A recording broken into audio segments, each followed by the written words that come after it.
kita tekankan bahwa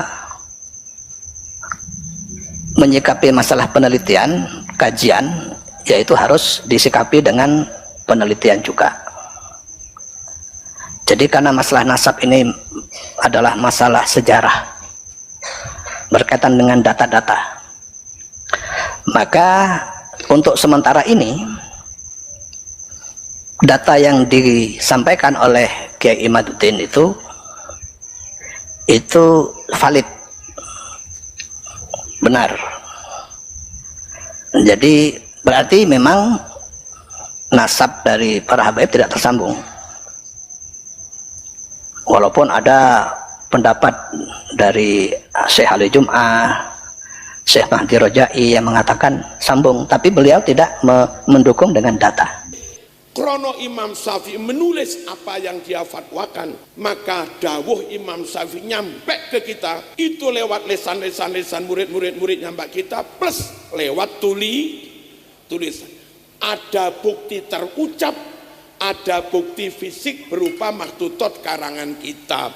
Niku lho jenenge ilmiah para rawuh, akurat, valid. Saya bukan ahli nasab, tapi saya menghargai penelitian Kiai Imad. Selama belum ada yang mengkantar secara ilmiah pula, maka Kiai Imad benar. Warahmatullahi wabarakatuh. Bismillahirrahmanirrahim. Alhamdulillahirabbil alamin. Allahumma shalli wa sallim wa barik ala sayyidina Muhammadin wa ala alihi wa ashabihi ajma'in. Amma ba'du. Saudaraku kaum muslimin, pemirsa sekalian dimanapun Anda berada, semoga senantiasa dalam lindungan Allah, semoga dimudahkan segala urusannya dan disembuhkan siapapun yang sakit di antara kita semua. Saudaraku sekalian, video kali ini kami ingin menyampaikan sebuah video yang sangat luar biasa, yaitu dari Kiai Haji Ahmad Fatih Suud, yaitu salah satu pimpinan Pondok Pesantren Al Khairat Malang. Beliau menyatakan bahwa kajian Kiai Imaduddin ini adalah valid. Nah, bagaimana videonya? Mari kita langsung saja simak. Kita sebagai orang akademis, ya, seorang pelajar, maka kita tekankan bahwa menyikapi masalah penelitian, kajian, yaitu harus disikapi dengan penelitian juga.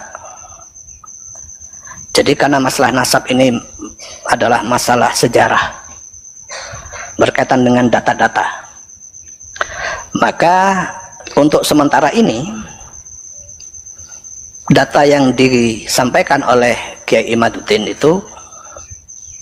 itu valid, benar. Jadi berarti memang nasab dari para habaib tidak tersambung, walaupun ada pendapat dari Syekh Ali Jum'ah, Syekh Mahdi Rojai yang mengatakan sambung, tapi beliau tidak mendukung dengan data. Maka untuk sementara seperti yang dikatakan oleh Kiai Profesor Dr. Agil Siraj, untuk sementara pendapat Kiai Imad ini valid, akurat. Nah, apa yang kita tunggu ini, tapi belum, tidak otomatis kemudian nasabnya Habib terputus, enggak. Pendapat kajian Kiai Imad ini valid dan akurat sementara ini, sampai ada pendapat yang menyatakan sebaliknya. Nah, itu ya. Pendapat yang menyatakan sebaliknya ini baik yang datang dari mungkin kalangan habaib, Robitoh Alawiyah, ataupun dari siapapun, yang menunjukkan ada kitab yang menyatakan ada kok datanya dari abad 4, 5, 6, 7, 8, ada datanya. Ini Habib, ini putranya ini, ada. Kalau memang ada dan valid, maka berarti pendapat yang kedua ini itu yang benar. Tapi untuk sementara ini pendapat dari Kiai Imaduddin itu yang benar, yang valid. Tapi ini belum final, ini kan masih mungkin kelompok Rabitoh Alawiyah. Tahu Rabitoh Alawiyah? Rabitoh Alawiyah itu ormas yang membawai para habaib. Ini mungkin kan sedang mencari. Lah nyarinya itu harus manuskrip, harus berbentuk kitab atau manuskrip yang sezaman. Satu, dalam menyikapi kajian nasab ini, Pondok Pesantren Al Khairat bersikap secara ilmiah. Apa artinya ilmiah itu? Yaitu pendapatnya mendukung orang yang berpendapat memakai data. Data itu berarti kitab. Ya. Yang kedua, bahwa hasil penelitian dari Kiai Imad yang menyatakan bahwa tidak ada bukti buku sejaman yang menyatakan Habib itu bernasab kepada Rasulullah dari abad 4, 5, 6, 7, 8, itu memang bukti tidak ada. Memang buktinya tidak ada. Saya sudah teliti kitab-kitabnya itu, memang tidak ada. Jadi berarti pendapat Kiai Imad itu benar. Cuma ini bukan berarti final. Kita masih menunggu jawaban dari kalangan habaib yang mengkonter ini. Konternya bukan konter barang siapa yang tidak percaya habaib dapat kualat, bukan itu namanya nggak ilmiah. Nggak ilmiah itu. Pokoknya harus percaya, kalau nggak percaya kualat, nggak dapat syafaat saya, itu namanya nggak ilmiah. Yang ilmiah itu gimana? Para habaib menyatakan kami sudah menemukan buku-buku yang diminta oleh Kiai Imad, yaitu buku-buku sezaman abad 5, 6, 7, 8. Ini kitabnya. Nah, itu baru ilmiah. Sementara ini masih belum ada. Maka kalau sebelum ada, maka selagi belum ada, maka kasusnya dipending dulu. Untuk sementara Kiai Imad valid, tapi bukan berarti Habib itu putus total. Kita tunggu dulu. Sampai sekarang masih belum ada jawaban yang menjawab pertanyaan itu. Pertanyaan Kiai Imad yang bisa mengkonter bahwa nasab dari Habib itu bersambung. Belum ada sampai sekarang. Yang ada adalah tanggapan dari mereka yang menyatakan bahwa nggak ada kewajiban untuk harus sezaman. Cuma itu, berarti kan masih belum ada. Tetapi tidak ada bukti sezaman itu memang harus ada. Gimana kita harus membuktikan bahwa dia keturunan kalau nggak ada kitab pada yang menunjukkan itu dari kitab yang ditulis pada abad ke-4, 5. Nah, gitu ya. Jadi itu pendapat resmi dari Al Khairat, dari kita, dari saya khususnya. Nggak tahu kalau dari pengasuh yang lain. Saya ulangi lagi.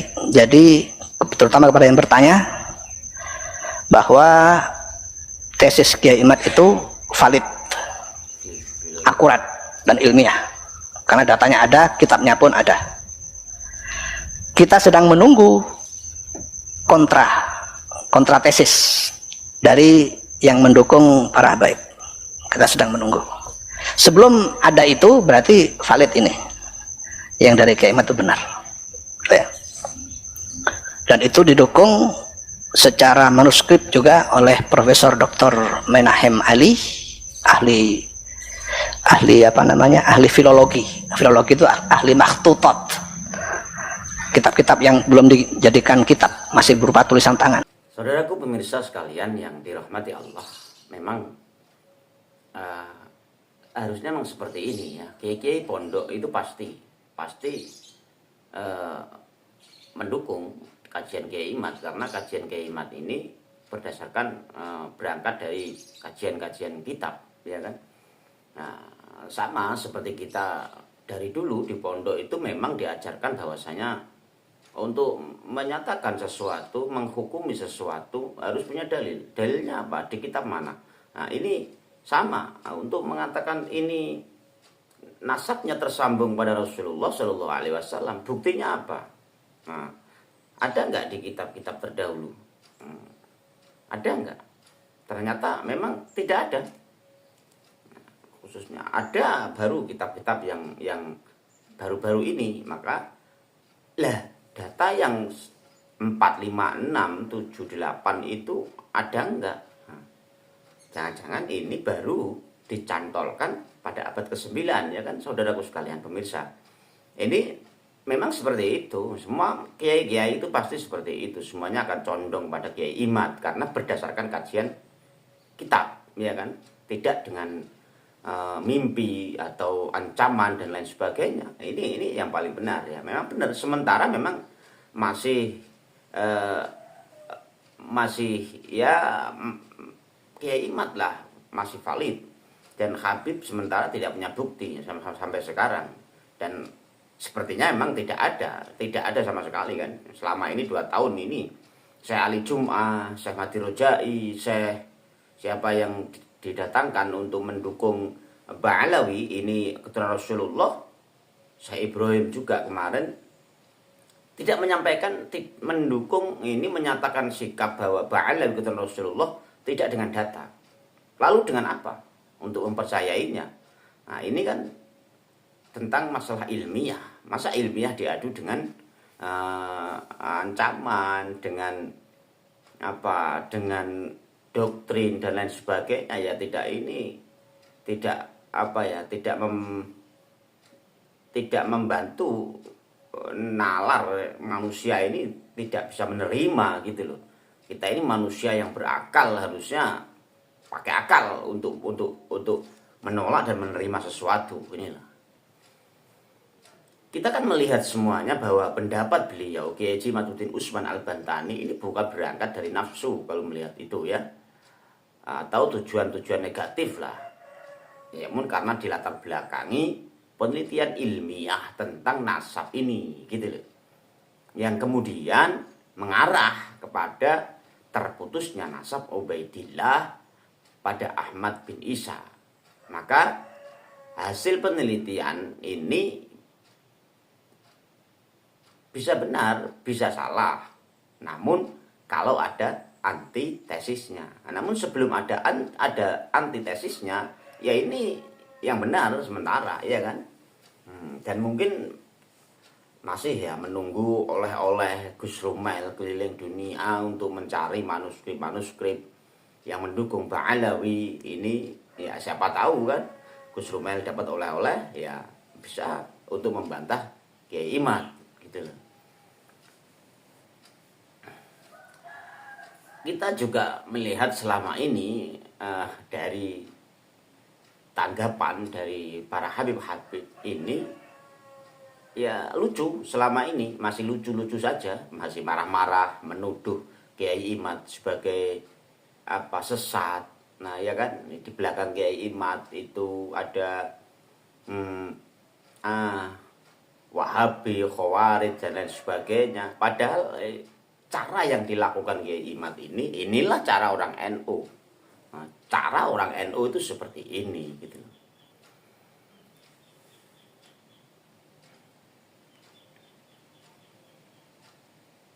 Jadi maka benar Kiai Ahmad Fatih Suhud ya tadi ya, Kiai salah satu pengasuh Ponpes Al Khairat tadi mengatakan kalau tidak setuju ya buat juga penelitian ilmiah yang otentik, yang kredibel juga, yang faktual, yang memang menyatakan bahwa Ubaidillah itu adalah putra dari Ahmad bin Isa. Memang benar-benar ada catatannya gitu.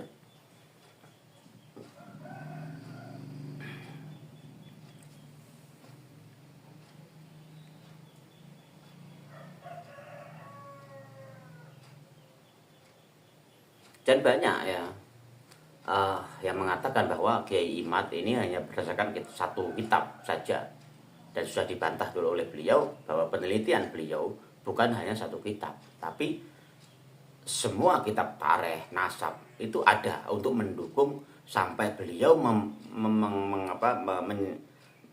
menyampaikan kesimpulan bahwa Ubaidillah ini terputus gitu.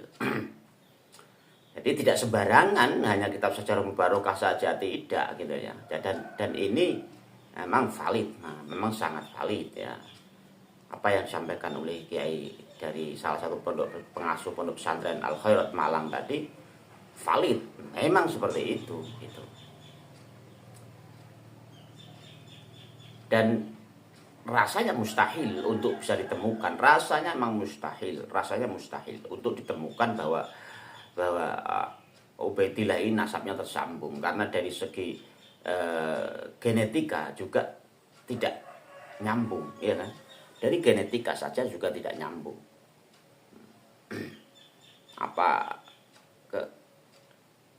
Ketika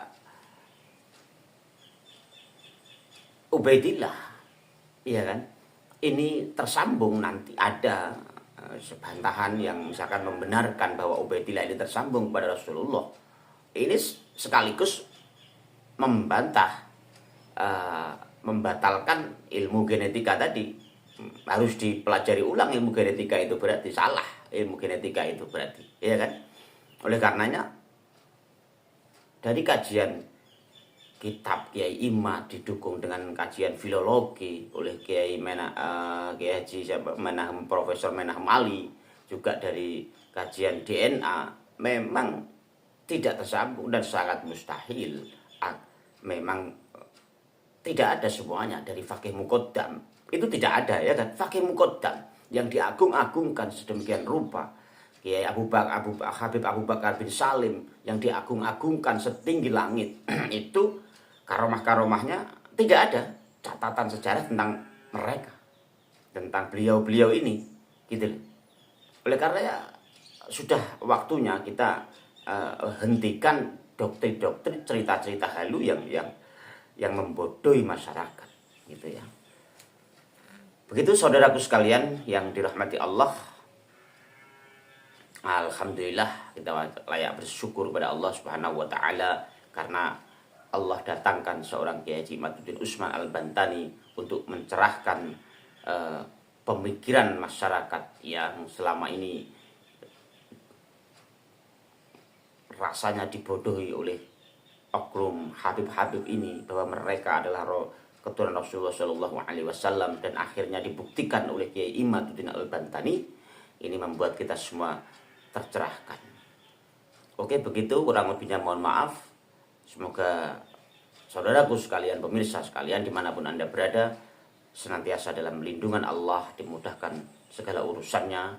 Semoga disembuhkan siapapun yang sakit, ya, senantiasa diberikan kesehatan, dimudahkan segala urusannya, diluaskan rezekinya, ya. Mohon maaf yang sebesar-besarnya. Wallahul muwaffiq ila aqwamit thoriq. Assalamualaikum warahmatullahi wabarakatuh.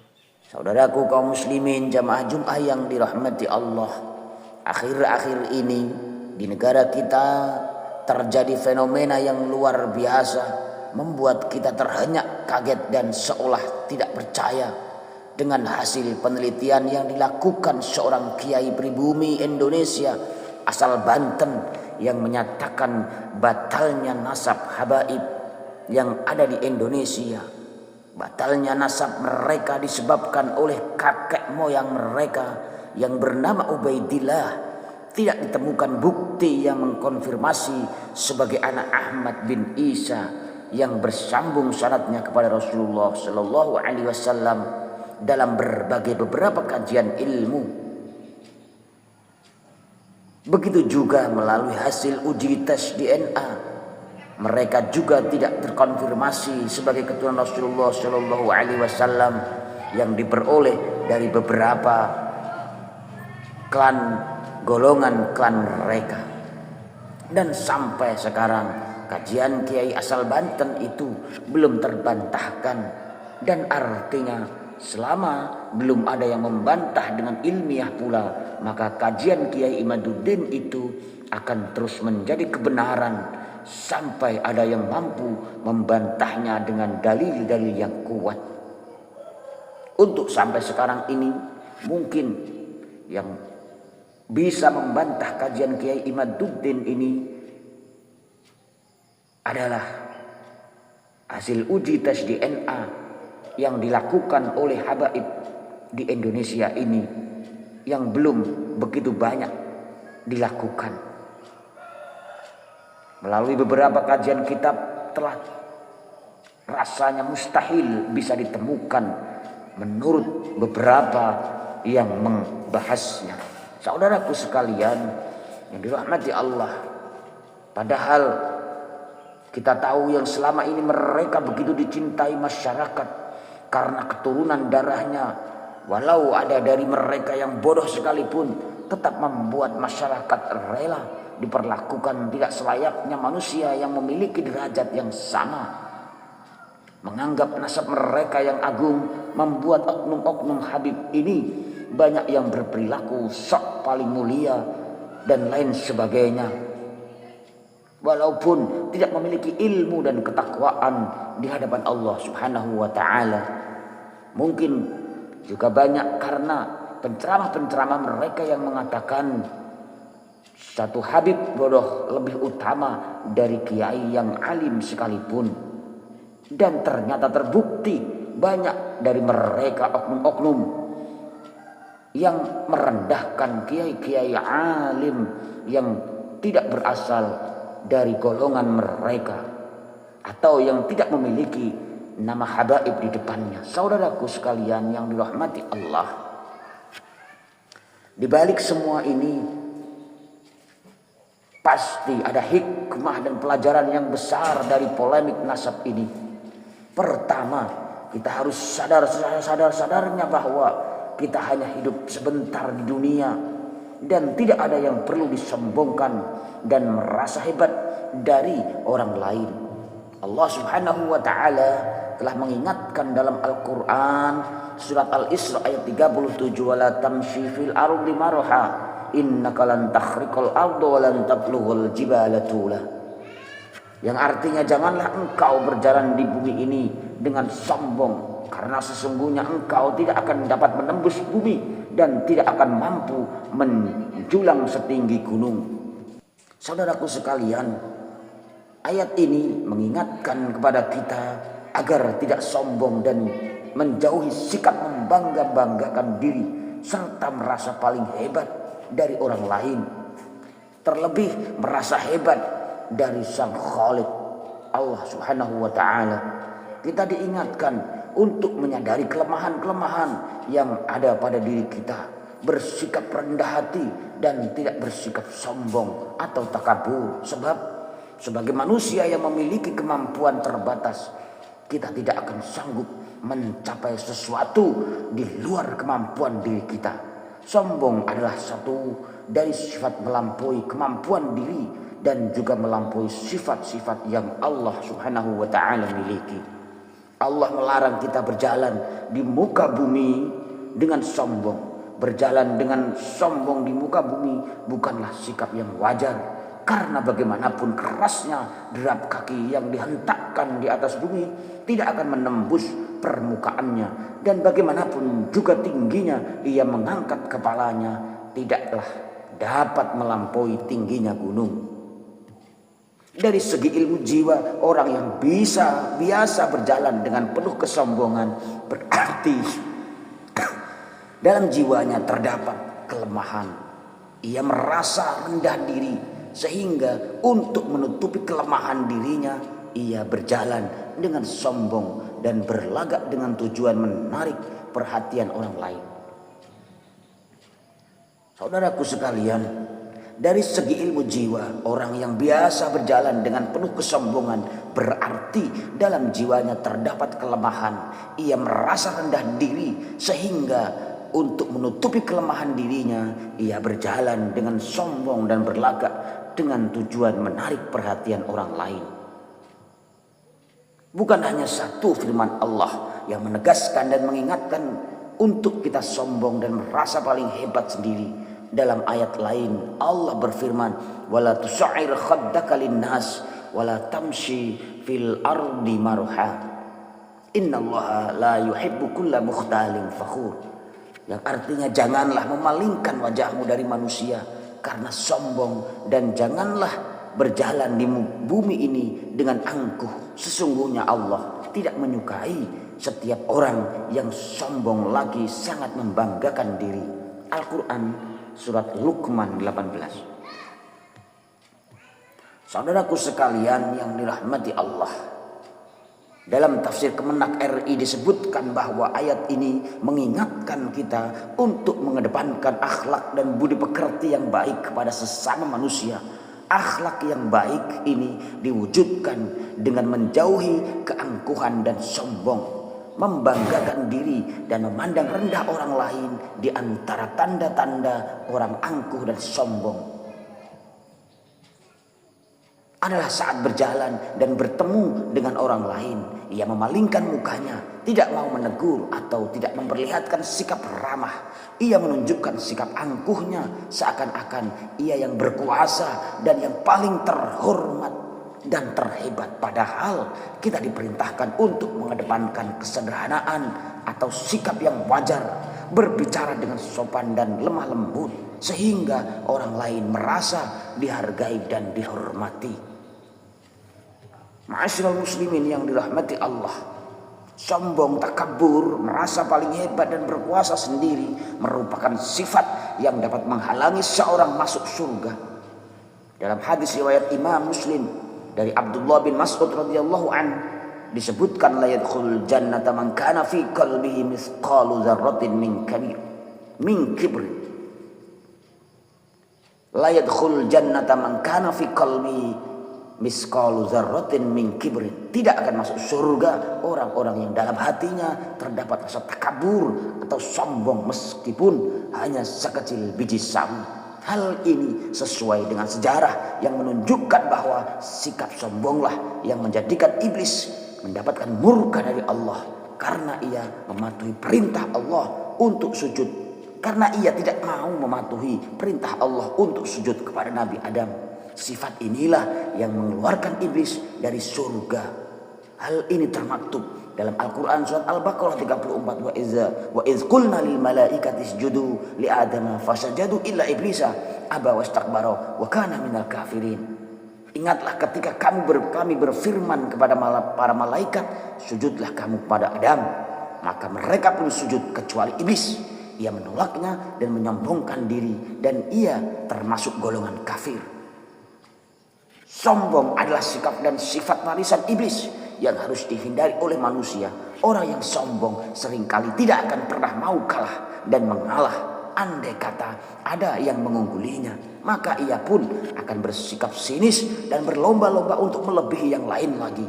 Orang yang sombong juga memiliki sifat gampang berbohong dengan reka-reka cerita dan peristiwa yang tujuannya mengangkat dirinya.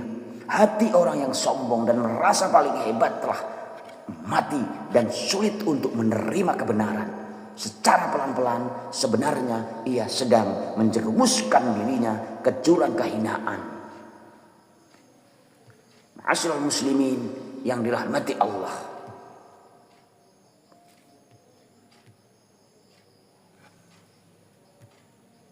dari beberapa uraian khutbah di atas ini, maka kita bisa menyimpulkan bahwa sudah selayaknya atau mungkin sudah takdir Allah sehingga Allah membuka tabir atau merendahkan klan Ba'alawi dengan Allah menggerakkan seorang kiai untuk membuka bukti-bukti nasab dari klan Ba'alawi ini, yang disebabkan oleh oknum-oknum mereka sendiri yang begitu sombong, angkuh, dan merasa paling hebat dan paling mulia sendiri di dunia ini. Bisa jadi ini adalah kehendak Allah untuk mereka segera sadar dan kembali kepada jalan yang benar. Oknum-oknum mereka inilah yang merusak sendiri klan Ba'alawi atau klan mereka sendiri. Kaum muslimin sekalian yang dirahmati Allah, semoga kita semua bisa menghindari sikap sombong dan merasa hebat sendiri. Karena sikap sombong ini adalah sikap turunan dari iblis, seperti tergambar dalam Al-Quran saat iblis tidak patuh terhadap perintah Allah, tidak mau bersujud kepada Adam dan lain sebagainya. Sikap sombong iblis inilah yang menghantarkan mereka dikeluarkan dari surganya Allah Subhanahu wa ta'ala dan akan memasuki atau menghuni nerakanya Allah Subhanahu wa ta'ala. Oleh karenanya semoga kita semua termasuk orang-orang yang dijaga hatinya untuk tidak menyombongkan diri dan merendahkan yang lain. Barakallahu li wa lakum fil Qur'anil azim wa nafa'ani wa iyyakum bima fihi minal ayati wadzikril hakim wa taqabbala minni wa minkum tilawatahu innahu huwal ghafurur rahim.